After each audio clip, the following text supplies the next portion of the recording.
Hello everyone and welcome back to the channel. Today we're going to talk about an important topic for anyone approaching retirement or already enjoying their retirement years. What is the best asset allocation after age 60? If you're in your 60s, your financial priorities usually start to change. Instead of focusing mainly on growth, many people begin focusing more on protecting their savings, generating stable income, and managing risk. But here's the big question. How should you divide your money between stocks, bonds, cash, and other assets after age 60? Let's break it down step by step.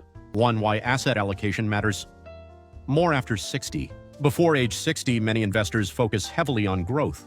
Stocks often make up a large portion of their portfolio because they have a long time horizon to recover from market downturns. But after 60, the situation changes. At this stage of life, you may retire soon or already be retired. Your income from work may decrease or stop. Your portfolio may need to provide income. You have less time to recover from large market losses. That means asset allocation becomes even more important. The goal now is to create a balanced portfolio that can still grow, but also protect your savings from major losses. 2. The classic rule 60-40 portfolio. A traditional guideline many financial planners talk about is the 60-40 portfolio. That means 60% in stocks, 40% in bonds. Why this mix? Stocks provide growth and help your savings keep up with inflation. Bonds help reduce volatility and provide more stability. Historically, this combination has offered a good balance between risk and stability for retirees. However, every person's situation is different. Some people may need a more conservative mix, while others may still benefit from a higher stock allocation. 3. A more conservative option 54-10. For people who prefer a little more stability, a common allocation after age 60 looks like this: 50% stocks, 40% bonds, 10% cash. Let's look at why this works well. The stock portion still provides long-term growth. The bond portion helps smooth out market fluctuations. And the cash portion gives you liquidity for emergencies or spending needs without selling investments during a market downturn. Having some cash can also give retirees peace of mind during volatile markets. 4. The bucket strategy. Many retirement planners recommend something called the bucket strategy. Instead of thinking about your investments as one large portfolio, you divide them into 3 buckets. Bucket 1, short-term needs, 1-3 years. This includes cash, savings accounts, and money market funds. This bucket is used for everyday living expenses. Bucket 2, medium-term investments, 3-10 years. This usually includes bonds and conservative funds. These investments provide stability and moderate income. Bucket 3, long-term growth, 10 years. This bucket holds stocks or stock funds. Even after age 60, many retirees still have 20 or even 30 years of life ahead, so growth is still important. This strategy helps retirees avoid selling stocks when markets fall. 5. The biggest risk after 60 sequence of returns. One of the most important risks retirees face is something called sequence of returns risk. This happens when the stock market drops early in retirement. If you withdraw money from your investments during a market downturn, your portfolio may shrink faster and may not recover fully. That's why having bonds and cash in your allocation can be very helpful. They provide a financial cushion, so you don't have to sell stocks at the worst possible time. 6. Don't forget inflation.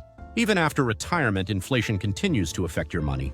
If your entire portfolio is in very safe assets like cash or low-yield bonds, your purchasing power could slowly decline over time. This is why many financial experts suggest keeping at least 40-60% in stocks, even after age 60. Stocks historically provide the best protection against long-term inflation. 7. How your personal situation changes the allocation. There is no single asset allocation that works for everyone. The right strategy depends on several factors. 1. Your retirement income. If you have stable income sources like pensions or rental income, you may be able to take more investment risk. 2. Social security benefits. Reliable monthly benefits can reduce the need for conservative investments.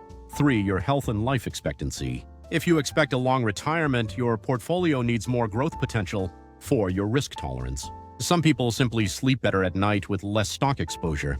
The most important thing is to choose an allocation that fits your comfort level and financial needs. 8. A simple example. Portfolio after age 60. Here's an example of a balanced retirement portfolio. 50% global stock funds, 35% bond funds, 10% cash or money market, 5% alternative assets like REITs or commodities. This kind of diversification spreads risk across different asset types. When one asset class struggles, another may perform better. 9. Rebalancing is important. Asset allocation is not something you set once and forget. Over time, market movements will change the percentages. For example, if stocks perform very well, Your stock allocation may rise from 50% to 65%. At that point, rebalancing means selling some stocks and buying bonds or cash to restore the original allocation. Many investors rebalance once a year. This helps maintain the intended level of risk. 10 final thoughts. Reaching your 60s doesn't mean you should stop investing for growth. In fact, many retirees will need their portfolios to last 20 to 30 years or more. The key is finding the right balance between growth, stability, income, risk management. For many people, a balanced allocation like 50% stocks, 40% bonds, and 10% cash can be a reasonable starting point. But remember, the best asset allocation is the one that matches your personal goals, income needs, and risk tolerance. If today's video was helpful, consider subscribing to the channel for more insights on retirement, investing, and financial independence. And in the comments below, let us know, what is your biggest concern about investing after age 60? Thanks for watching, and we'll see you in the next video.